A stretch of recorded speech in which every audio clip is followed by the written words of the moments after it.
ছাড়া যজ্ঞ তুমি করো না প্রভু। এই লক্ষ্মী ছাড়া যজ্ঞ এই বংশে মানবে না প্রভু।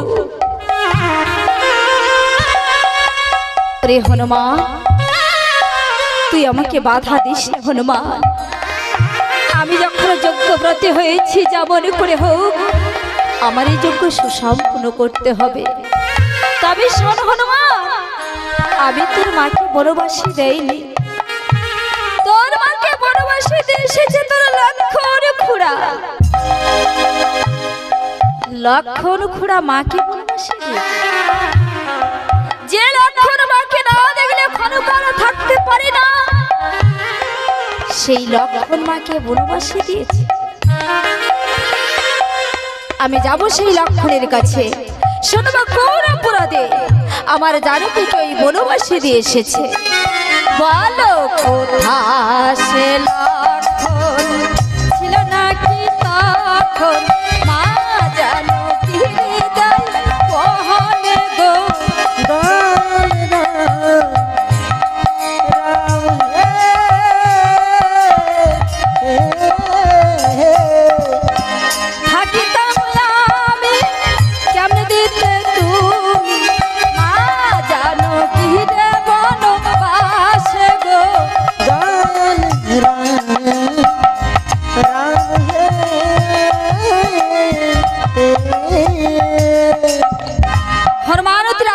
হয়ে লক্ষণের কাছে এসে বলছে, লক্ষণ ঠাকুর, লক্ষণ ঠাকুর, তুমি নাকি মা জানকীকে ওই বনবাসে দিয়ে এসেছো, কিন্তু কেন? আমার মা এমন কি অন্যায় করেছিল তাই থেকে বনবাসে দিয়ে এসেছো? আজ আমাকে সব খুলে বলতে হবে লক্ষণ ঠাকুর। লক্ষণ বললেন, ওরে হনুমান, তুই মায়ের কথা আর বলিস না হনুমান, আমি যে আর সইতে পারছি না হনুমান। হ্যাঁ হনুমান, আমি আমার মাকে বনবাসে দিয়ে এসেছি। ওরে হনুমান, আমি যে আদেশ পাইতে ভিন্ন লক্ষণ, দাদা আদেশ করেছেন আমি আমার মাকে বনবাসে দিয়ে এসেছি। আমার যে কিছু করার ছিল না হনুমান। হনুমান এই কথা শুনে কাঁদতে কাঁদতে আবার প্রভুর নিকটে যাত্রা করলে। প্রভুর চরণে পড়ে কেঁদে কেঁদে বলছে, বলো প্রভু বলো, কেন তুমি আমার মাকে বনবাসে দিয়েছো প্রভু? প্রভু দয়াময় বললেন, ওরে হনুমান, তুই বারবার আমাকে বিরক্ত করিস না হনুমান। তবে শোন হনুমান, আমি তোর মাকে বনবাসে যাওয়ার আদেশ দেয়নি, তোর মাকে বনবাসে যাওয়ার আদেশ দিয়েছে সেই কুলগুরু বশিষ্ঠ মুনি।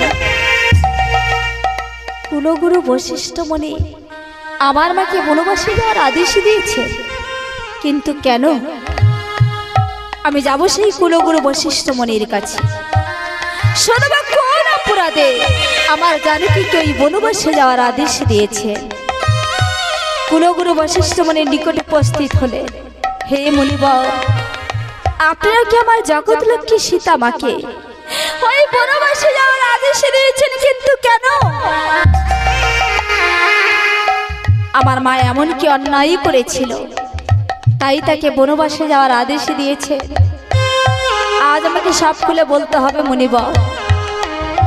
কুলগুরু বশিষ্ঠ মুনি বলছেন, হনুমান শান্ত হও, হনুমান শান্ত হও। মা সীতা কেন বনবাসে হয়েছে তুমি শুনবে হনুমান? তাহলে তুমি ক্ষণকাল অপেক্ষা করে বসো, আমি তোমার সাথে সব খুলে বলছি। মা সীতা কেন বনবাসী হয়েছে? শোনো হনুমান, এ তো কারো দোষ নয়। আমি যেমন কর্ম করব ঠিক তেমনি কর্মফল আমাকে ভোগ করতে হবে। আমার কর্মফল তো আর একজন ভোগ করবে না। কি মা করবে? আমার কর্মফল আমাকেই ভোগ করতে হবে। তাই আমি যদি ভালো কর্ম করি সে কর্মফল আমাকে ভোগ করতে হবে, আমি যদি অপকর্ম করি সে অপকর্মের ফল আমাকেই ভোগ করতে হবে। মা সীতা কেন বনবাসে হয়েছে জানো? সুখসারী নামে দুটি পাখিকে ধরে জোর করে প্রাণ বিসর্জন দিয়েছে।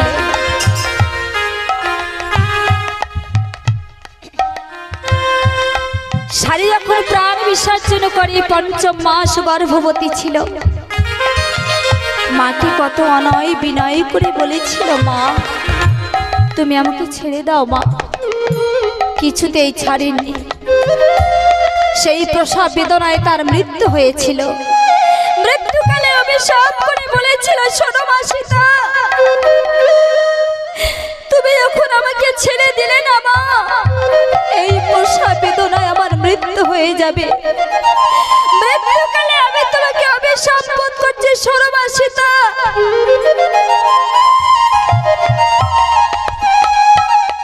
আমি যেমন পঞ্চম মাস গর্ভবতী অবস্থায় প্রাণ বিসর্জন দিচ্ছি, এই পঞ্চম মাস গর্ভবতী অবস্থায় স্বামী ছেড়ে তোমাকে বনবাসে যেতে হবে মা। স্বামী ছেড়ে তোমাকে বনবাসে যেতে হবে।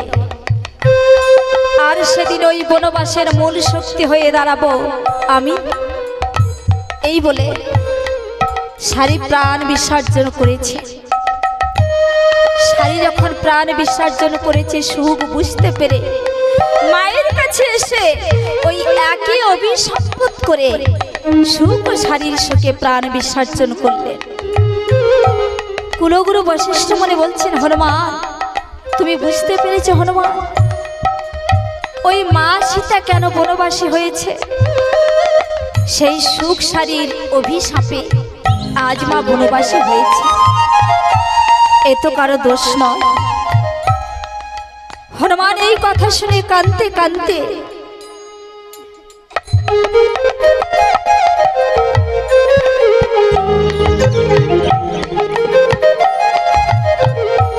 আবার প্রভুর নিকটে যাত্রা করলে।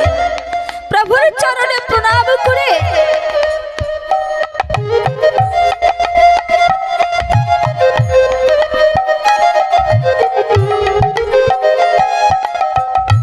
আবার সেই কদলী বনে বিশ্রাম নিতে গেল।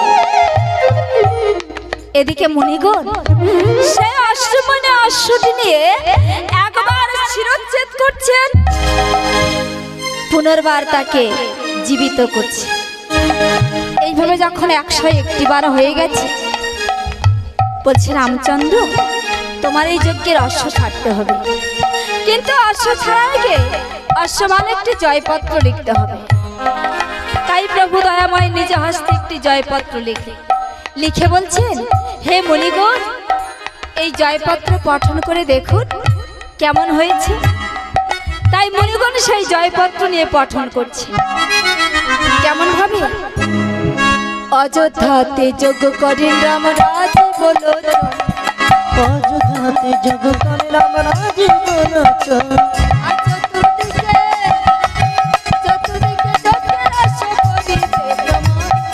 চতুর্দিকে যজ্ঞ করিবে ভ্রমণ, করিবে ভ্রমণ। চতুর্দিকে ভূমিতে আসে কারো নাই তো বাধা, বাঁধতে পারে না বাঁধলে তার পিতা হবে গাধা, পিতা হবে গাধা। সতী মায়ের পুত্র বলে যে পরিচয় দেবে, সতী মায়ের পুত্র বলে যে পরিচয় দেবে, অশ্ববেদে যুদ্ধ না করলে পরাজয় লিখিবে, পরাজয় লিখিবে। বাহ রামচন্দ্র এই জয়পাত্র খুব ভালোই হয়েছে, কিন্তু অশ্ব তো ছাড়তে হবে, রক্ষিত তো প্রয়োজন। রক্ষিত হয়ে কে কে যাবে? বলছে আমার ভাই ভরতশত্রুঘ্ন যাবে আর সারথি যাবে রক্ষিত হয়ে। তাহলে তাদের ডাকো। তাই প্রভু দয়াময় সারথিকে ডাকছেন, সারথি আমার ভুবনে বিজে রাতখানা তুমি সুন্দর করে সাজিয়ে নিয়ে এসো। ও সারথি হে ভুবন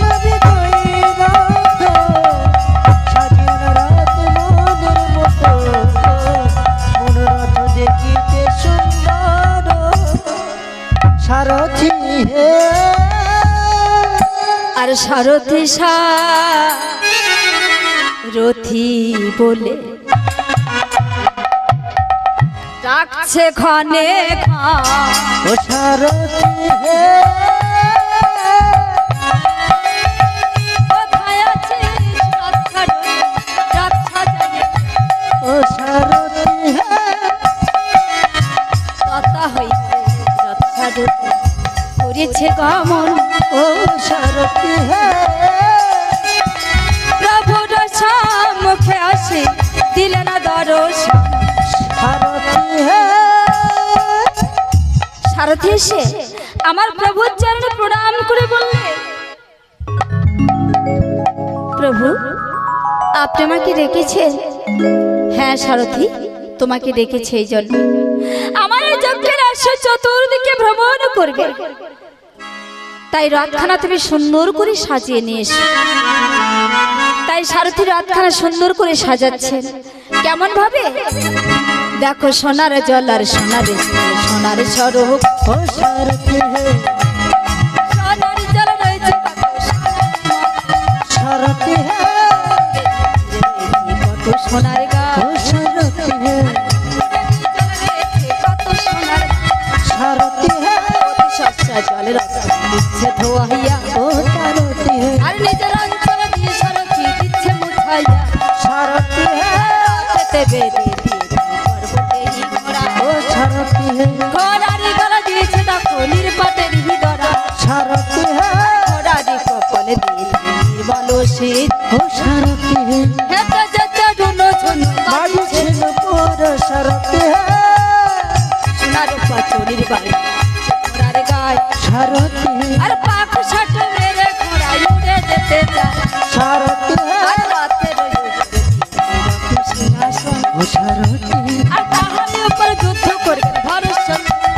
সারথি হে আর কথা হইতে রাখছে ও সারথি হে প্রভুর সম্মুখে আসি দিলেন দর্শন। সারথি হে সারথি বলছেন, প্রভু আমি রাতখানা না সুন্দর করে সাজিয়ে এনেছি।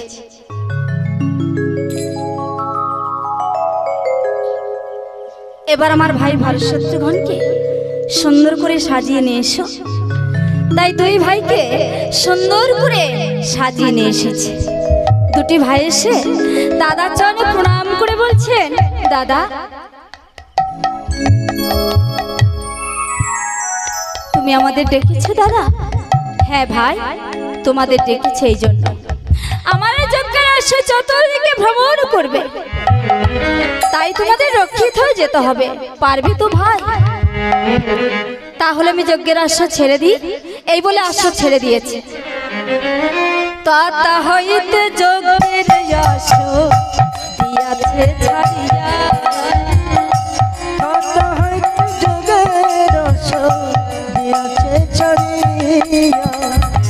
উপদেশে এসো আসো।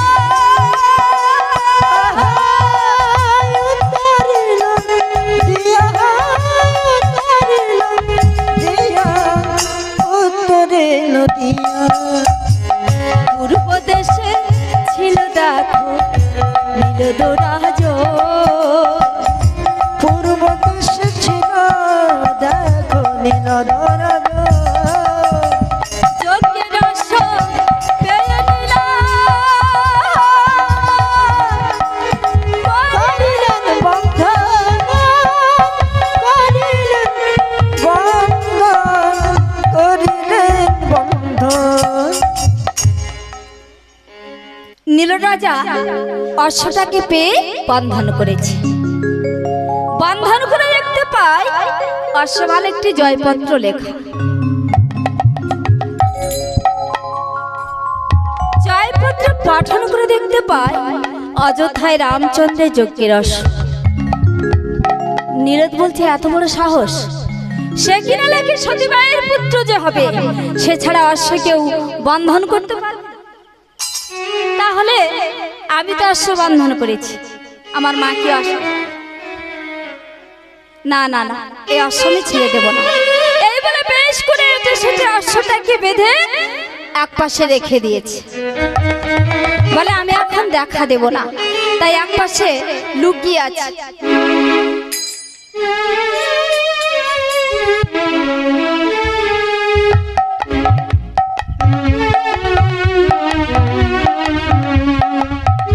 এদিকে ভরতশত্রু ঘর আর সারথি চিন্তা করছে, তাই তো অনেকক্ষণ হচ্ছে অশ্ব ছেড়ে দিয়েছি, কিন্তু অশ্ব এখনো ফিরে আসছে না কেন?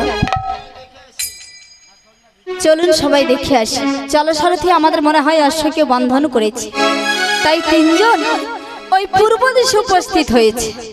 তথা হইতে তিনজন মিলে করেছে তত হইতে তিনজন মিলে করছেন গমন। পূর্ব দেশে এসে তিনজন দিলেন দর্শন। দিলেন দর্শন, দিলেন দর্শন।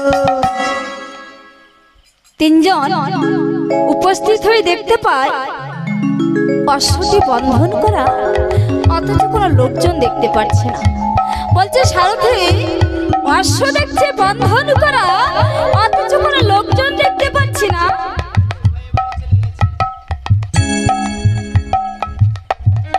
আরে না না সারথি, অশ্ব যে বন্ধন করবে তাহলে তো ভয়ে সে বাড়ি যাবে না, কারণ জয়পত্র লেখা আছে। ঠিক আছে, আমি একটু খোঁজাখুঁজি করে দেখছি। তাই ভরতরাজন একটু খোঁজাখুঁজি করে দেখছি।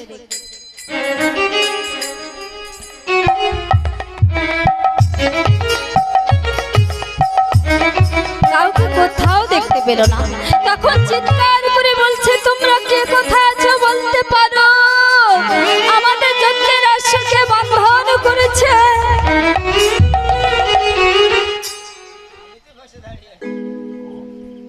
ও, তাহলে তুমি এই যজ্ঞের অশ্ব বন্ধন করেছো?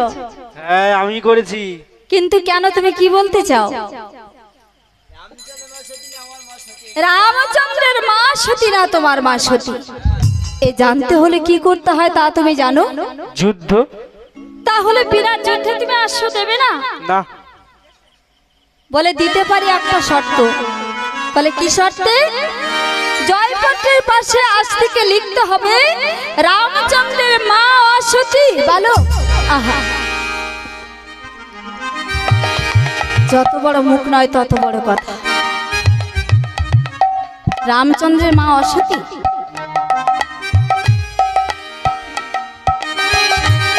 ভরতরাজন এই কথা শুনে যুদ্ধ শুরু করে দিয়েছে।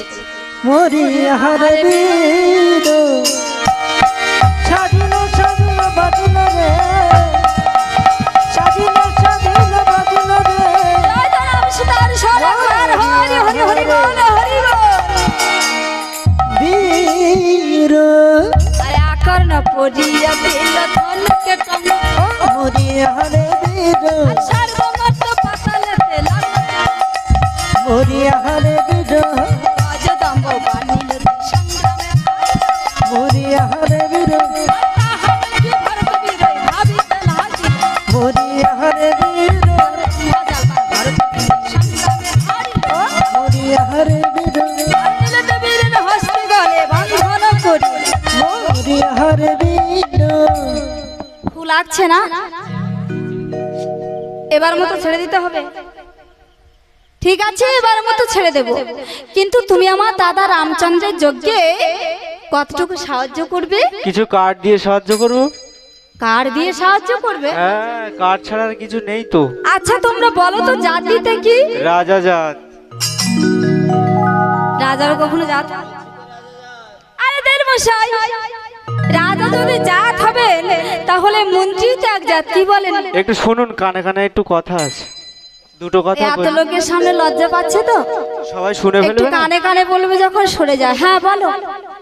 আমার বাবা আগে ওই কাঠ কেটে খেত তো, তাই ওই কাঠুরিয়া রাজার ছেলে। ও আচ্ছা, কাঠুরিয়া ছেলে, কাঠুরিয়া রাজা। কেউ শুনতে পেয়েছে নাকি? কেউ শুনতে পায়নি? তা বলো কাঠগুলো কবে দিচ্ছ? যজ্ঞের পরে গিয়ে দিয়ে আসবো। যজ্ঞের পরে? আরে যজ্ঞের পরে?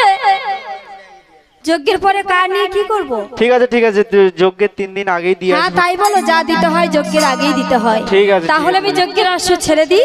দাও। এই বলে অশ্ব ছেড়ে দিয়েছে, উত্তর দেশে উপস্থিত হয়েছে। ওই উত্তর দেশে কোনো বীর ছিল না, জয় করে এসেছে, আবার ছেড়ে দিয়েছে, পশ্চিম দেশ জয় করে এসেছে।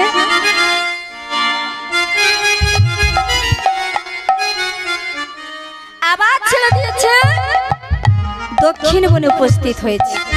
আমার এদিকটা দক্ষিণ বনে যখন উপস্থিত হয়েছে, দক্ষিণ বনে বাল্মীকি মুনি ধ্যান করছিলেন। হঠাৎ ধ্যান ভঙ্গ হয়ে জানতে পারলে অযোধ্যায় রামচন্দ্রের যজ্ঞের অশ্ব এই বনে প্রবেশ করছে।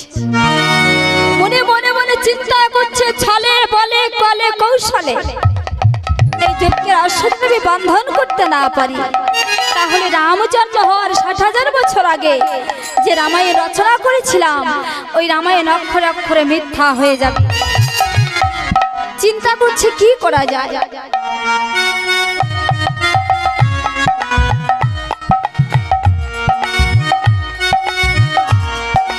চিন্তা করতে করতে মনে পড়ে গেছে মা সীতার কথা। তার দুটি পুত্র আছে, লব ও কুশ, তাদের দ্বারা যজ্ঞের অশ্ব বন্ধন করতে হবে। তাই যে পথে আসতে মুনির 6 মাস হয়,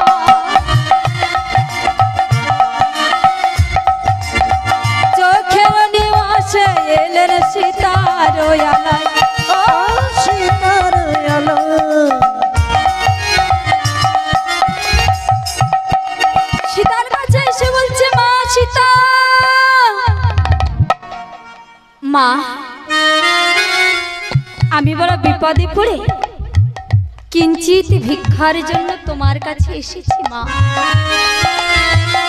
এই কথা শুনে মা সীতা কেঁদে কেঁদে বলছি, ওগো পিতা, আমি যে জন্ম দুঃখিনী পিতা, আমি এই গাছের বাকল পরিধান করি ফল তুলে খাই পিতা,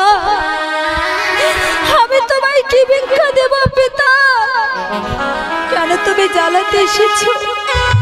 আমি যে বড় অভাগিনী। হায় আমি বড়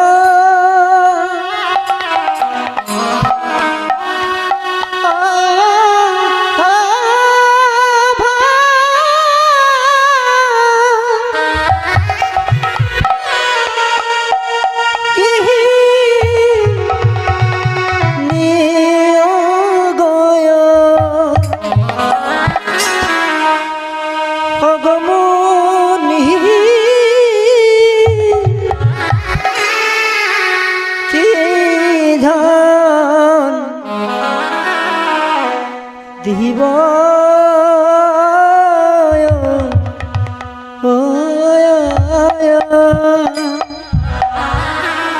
হায় তুমি আশ্রয় দাতা,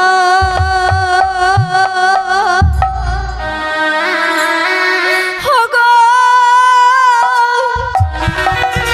পিতা গো,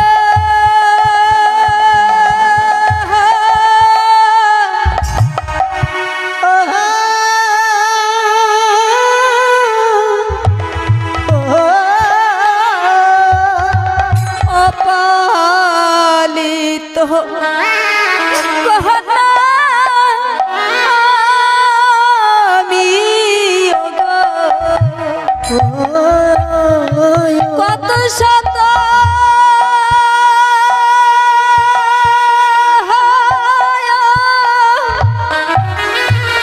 মুনি ঋষি গো,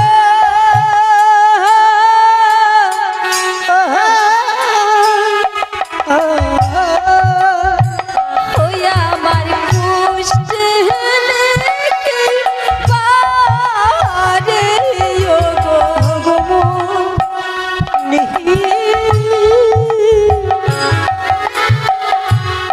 কি ধান দিব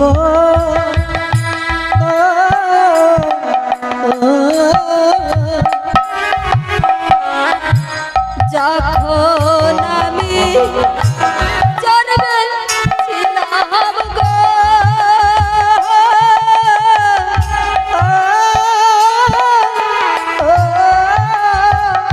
ও পিতা জানকেরি ঘরে, ও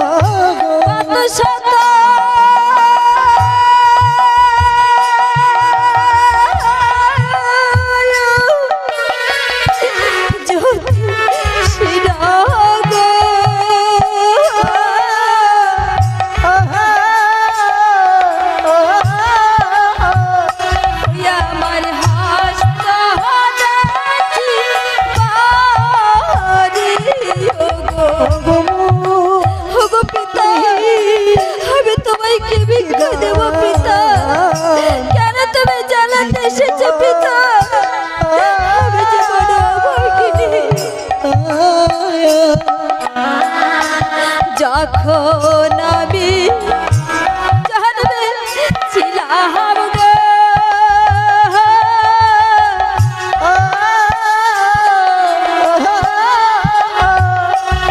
পিতা জানা কেনি খারিও গো, কত শত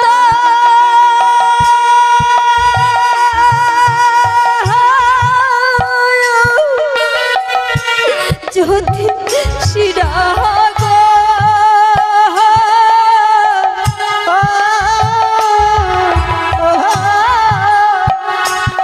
আমার হাসতা দেখি বাড়িও গো,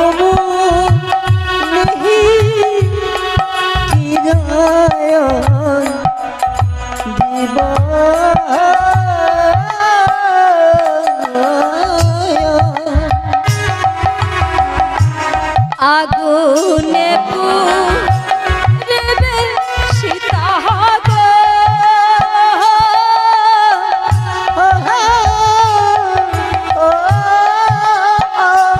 সীতা দুই বাহার বনবাসিও গো, কাঁদতে গো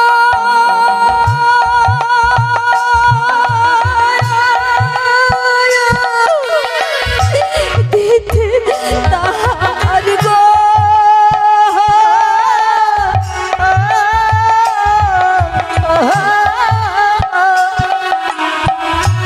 জনম যাবে চিরকালো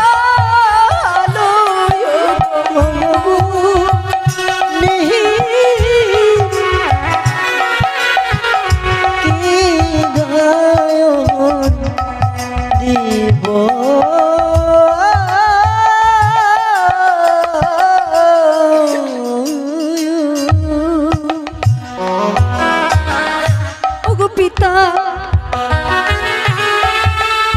আমি তোমায় কি ভিক্ষা দেব পিতা? কেন তুমি জ্বালাতে এসেছো পিতা? আমি যে বড় অভাগিনী।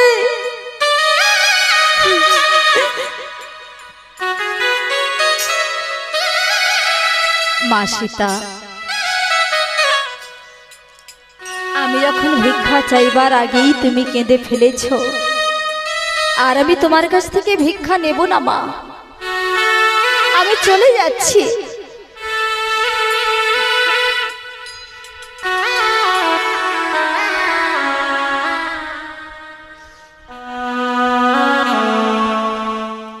এই বলে মনি ওই কুঠিরের পাশ দিয়ে চলে যাচ্ছে।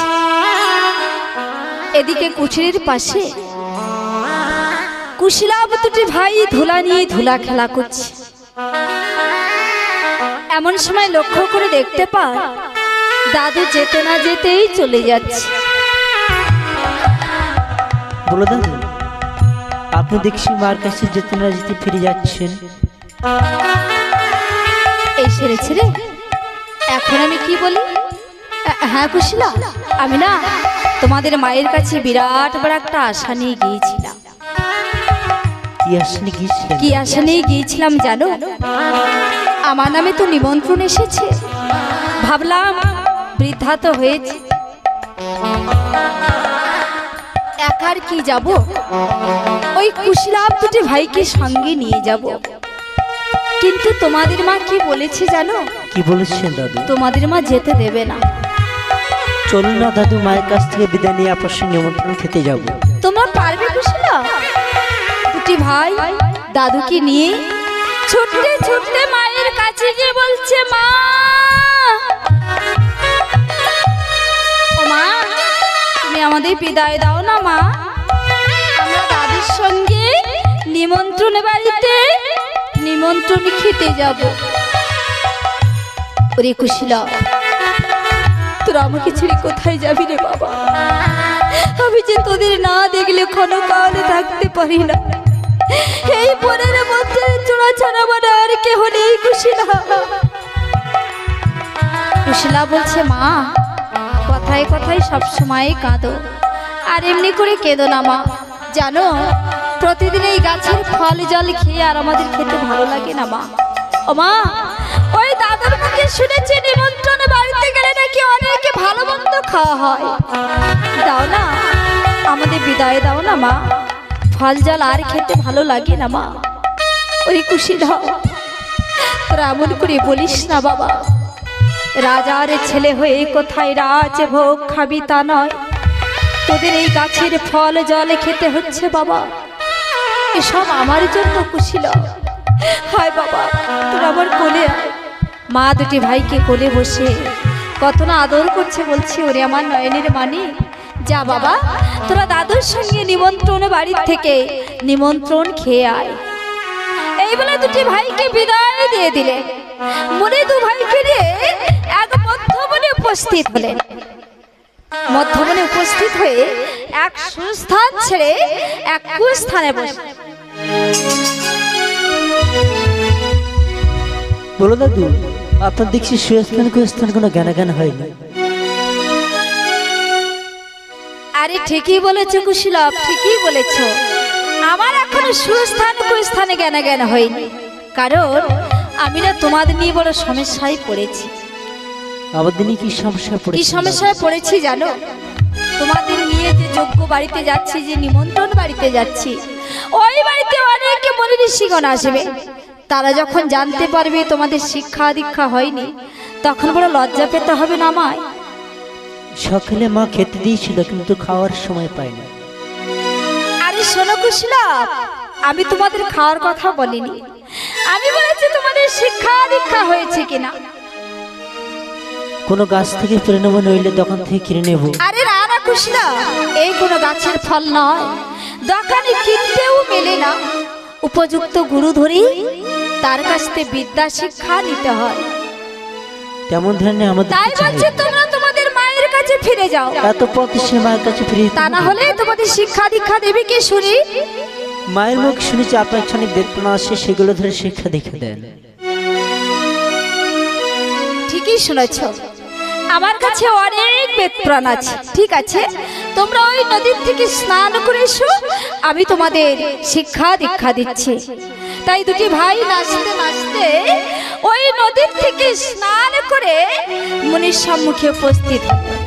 আর মুনি দু ভাইকে দু পাশে বসিয়ে তাদের কর্ণে দিয়েছে মন্ত্র দীক্ষা, এবার দিচ্ছে তাদের বানর শিক্ষা। বানর শিক্ষা দিয়ে বলছে, ও কুশলভ, হ্যাঁ, আরে তোমাদের সঙ্গে আমার সম্পর্ক কি হলো? ওই পাকাপাকি হয়ে গেল। পাকাপাকি? সে কি? তোমরা আমায় ঠাট্টা করছো? আরে না না, ঠাট্টা করবো কেন? আগে ছিলেন দাদু, এখানে ছিলেন গুরুদেব। তাহলে তোমরা আমায় গুরু দক্ষিণা দাও। এই বনমাঝি কোথায় পাবো দক্ষিণা? তা বললে হয় না কুশলভ, দীক্ষা নিলে তাকে সামান্য কিঞ্চিত দক্ষিণা দিতে হয়। তাই তোমাদের কাছে যদি কিছু না থাকে, তাহলে এই যে দেখো, এই রাম ভক্তগণ বসে আছেন না, এনাদের কাছ থেকে ভিক্ষা করে আমার দক্ষিণা দাও। তাই কুশলভ দুটি ভাই রাম ভক্তের কাছে ভিক্ষা করছে। কেমন ভাবে? আমার কিছু ভিক্ষা দেবেন কুশলভকে। তোমায় যেন পাই সেই দিনে,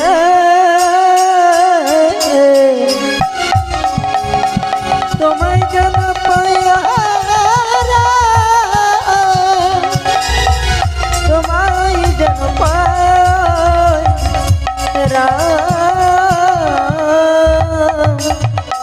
সেই দিনে, আর ভিক্ষা দেহ, ভিক্ষা দেহ বনবাসীগণ, ওরম তোমায় যেন পাই, এই ভিক্ষা লই করিব গুরু দর্শন, ওরম তোমায় যেন পাই, রামের নামে যে জন মোদের দান করিয়া যায়, ওরম তোমায় যেন পাই, পতি পুত্র লইয়া সেই যেতে রয় ও রাম তোমায় যেন পাই ভিক্ষা দেহ ভিক্ষা দেহ বনবাসী ও রাম তোমায় যেন পাই এই ভিক্ষা করব এই ভিক্ষা লয়ে করিব গুরু দর্শন রাম তোমায় যেন পাই এমন মধুর রাম নাম ভাই রে যত দূরে যাই রাম তোমায় তোমায় যেন যেন পাই তত দূরে দানব দৈত্য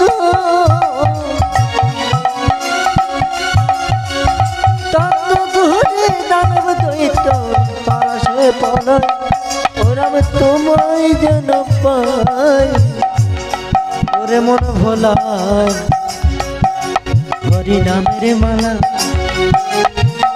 জপরে বসে বসে ও রাম তোমায় যেন পাই শেষের দিনে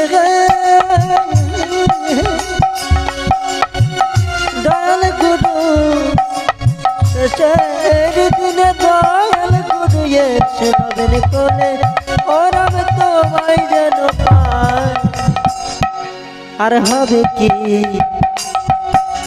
মানব জন আর কি নাম লব ও রাম তোমায় যেন পাই এই আশা ভরসা নাই রে এই আশা ভরসা নাই রে মোরে মানব হব রাম তোমায় যেন পাই সমন দমন রাবণ রাজা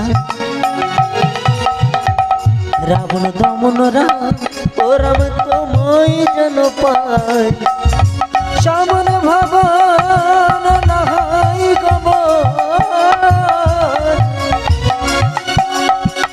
সমন ভবন নাই গমন জেনে রামের নাম ও রাম তোমায় যেন পাই একাদশী যে জনা করে শোনেন রামায়ণ ও রাম তোমায় যেন পাই পুষ্পরাছে আর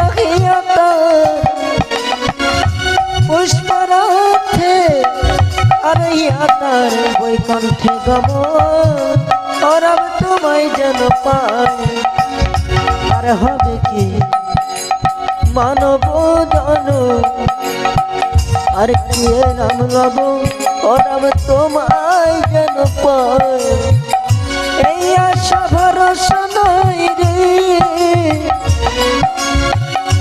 এই আশা ভরসা নাই রে মোরে মানব হব ও রাম তোমায় যেন পাই ওরে মন ভোলা হরি নামের মালা জপরে বসে বসে ও রাম তোমায় যেন পাই এই আশা ভরসা আরে শেষের দিনে দয়াল গুরু